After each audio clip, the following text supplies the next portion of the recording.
Esta história nasce do lugar mais profundo da floresta amazônica. A crônica de Akakor foi registrada e publicada por Carl Brugger com base no depoimento de Tatum Kanara, um índio príncipe da tribo do Zugamugulala. Um povo que observou toda a ocorrida ao longo de 15 mil anos, a começar da linguagem dos antigos deuses, sua chegada das estrelas e o nascimento das diferentes tribos indígenas da América do Sul. A chegada dos povos nórdicos, dos espanhóis em busca de um novo mundo, até mesmo dos nazistas de Hitler. Assim, tem início a Idade de Ouro. Tinha corpos grandes e pele branca. Seus notáveis rostos eram marcados por finos pelos escuros azulados. As barbas cobriam os lábios superiores e o queixo. Assim como homens, eram criaturas vulneráveis de carne e osso. A única diferença entre eles eram os 6 dedos nas mãos e nos pés, constituindo sua característica divina.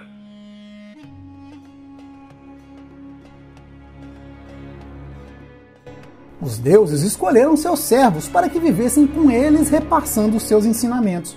Foi assim que fundaram a tribo do Zugamugulala, que em livre tradução significa as tribos escolhidas aliadas.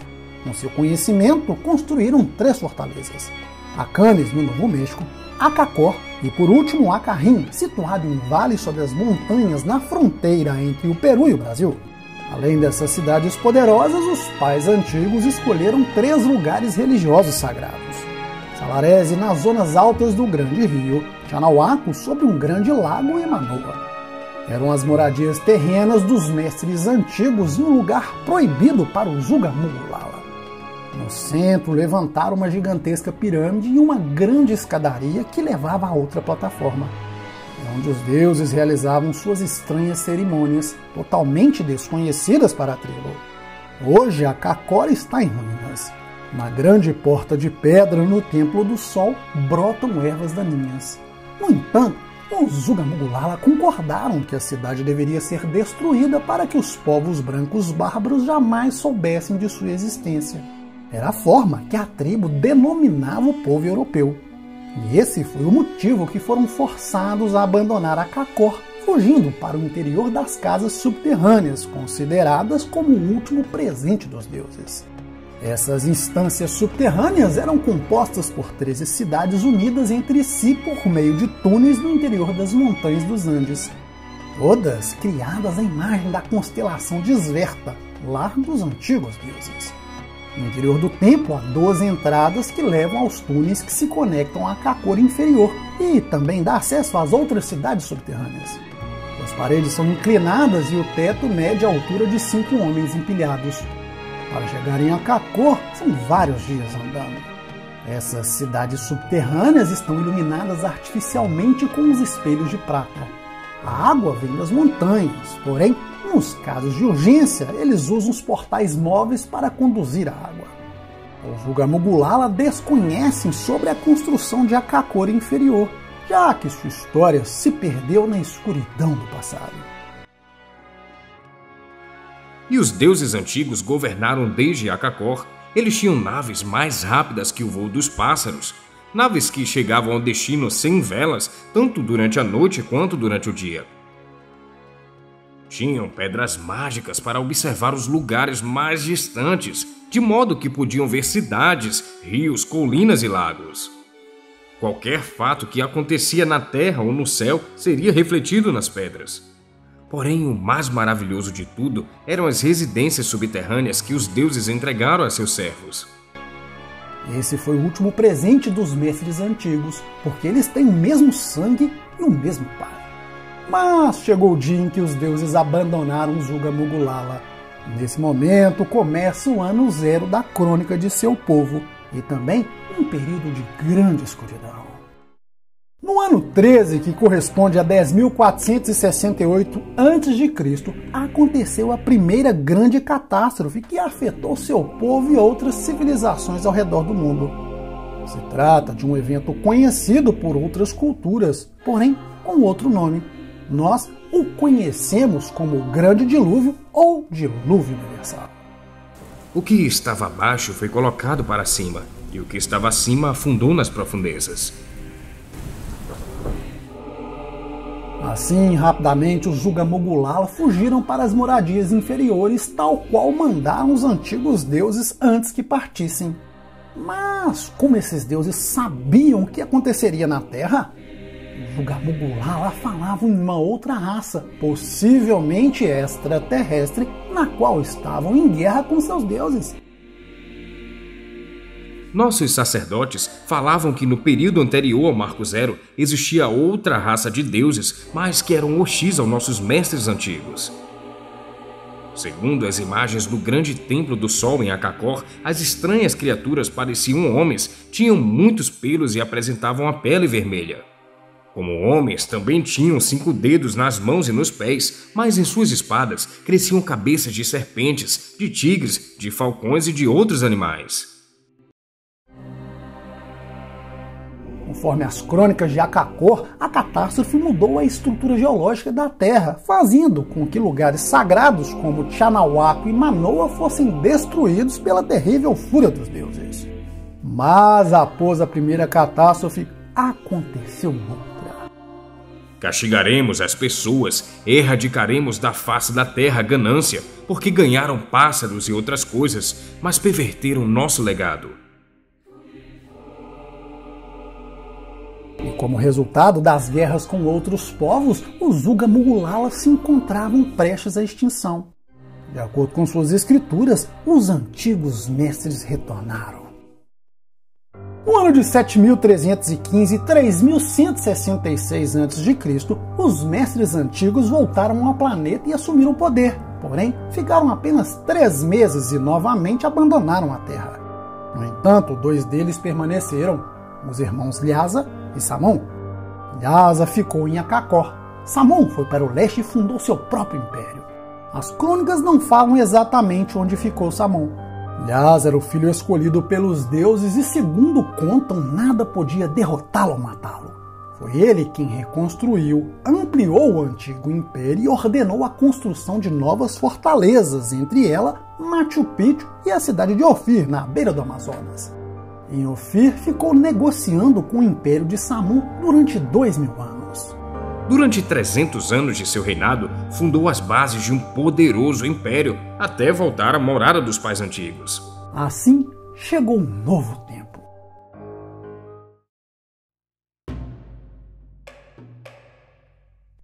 No ano de 7.951 e 2.470 a.C., o segundo filho do rei Sincaia, descendente de Lhasa, decidiu reclamar seu poder.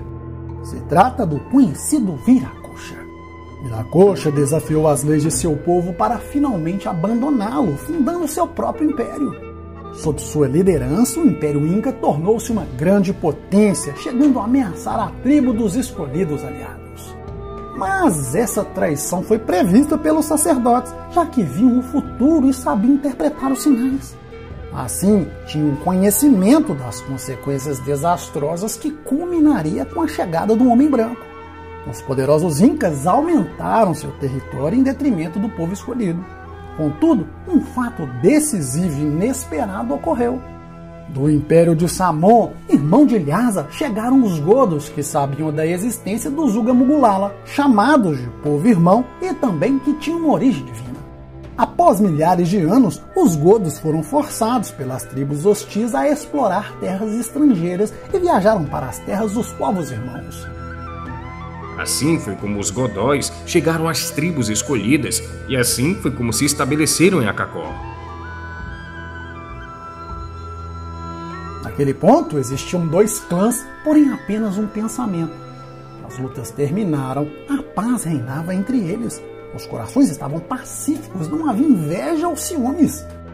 Agora, Akakor contava com um povo mais avançado tecnologicamente e com mais conhecimento sobre guerras. Aos poucos, ressurgia o Império. Foi dessa forma que viveram 1000 anos de paz após o acordo com os Incas com a chegada dos Godos. Este período chegou ao fim com a chegada do Homem Branco em 1492, se estendendo pela América. A chegada dos espanhóis, os homens barbudos inundou de alegria o coração dos índios, porque acreditavam que era o retorno de seus deuses após 6.000 anos. Mas os sacerdotes que viam o futuro observavam sinais ameaçadores no céu. Não levou muito tempo para que suas previsões fossem confirmadas. Akakor foi tomada pelo horror. Os Ugamogulala foram forçados a sair das cidades subterrâneas, abandonando cidades como Machu Picchu.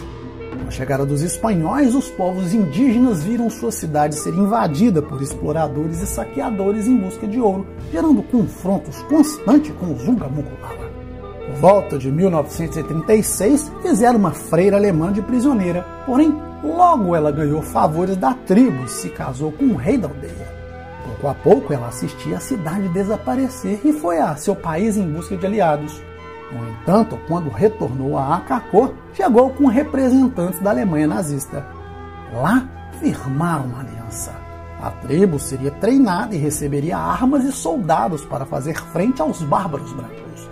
Todavia, os nazistas não queriam apenas aliados à sua causa, mas também se apropriar do conhecimento dos povos antigos. Os documentos dos departamentos secretos da Alemanha revelavam que Hitler estava em busca das entradas secretas para o mundo subterrâneo e de tecnologias e armas ancestrais. Entre os anos de 1941 e 45, novos soldados alemães chegaram, totalizando 2.000 homens. Porém, com o fim da guerra, as comunicações foram cortadas.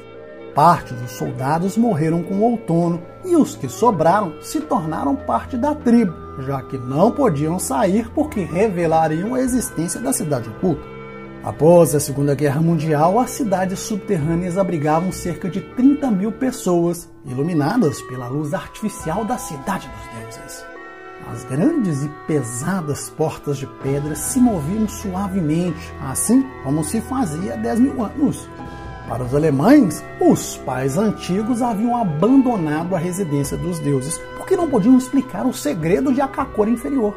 Sua construção é um mistério tecnológico porque os supostos deuses construíram cidades, conforme seus próprios planos, nunca revelados aos Ugamogulala.